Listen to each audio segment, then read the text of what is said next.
তোমাদের একটা জিনিস দেখাবো, পাড়ার মধ্যে রাস্তা হচ্ছে, চলো। ছোটবেলা থেকে আমি দেখে আসছি রাস্তাটা মাটির রাস্তা, আর এতদিন পর রাস্তা হচ্ছে মানে মনে একটা খুশি হচ্ছে। তো তাও রাস্তাটা এদিকে হচ্ছে না, রাস্তাটা ওদিকটা করে হচ্ছে, মানে আমাদের নতুন বাড়ির পাশে হচ্ছে, এই যে এত দূর পর্যন্ত হবে রাস্তাটা। তারপর আমি ওষুধের মাল আনতে গেছিলাম, সেখান থেকে ওষুধের মাল নিয়ে বাড়ি চলে এলাম। বাড়িতে এসে দেখি মা রেডি হয়ে আছে, মা বললো একবার মুন্সিরহাটে যাবে, কিছু কেনাকাটা করার আছে। তারপর মা এখানে মল্লিক মেডিকেলে এলো, এখানে বাপি কাজ করে যেহেতু, তো বাপিকে নিল সাথে শাড়িগুলো কিনতে যাবে বলে।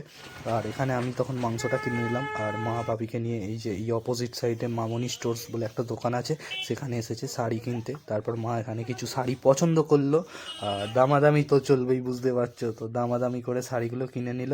তারপর আমি এখানে ডাব আর মাংস নিয়ে চলে এলাম বাড়িতে।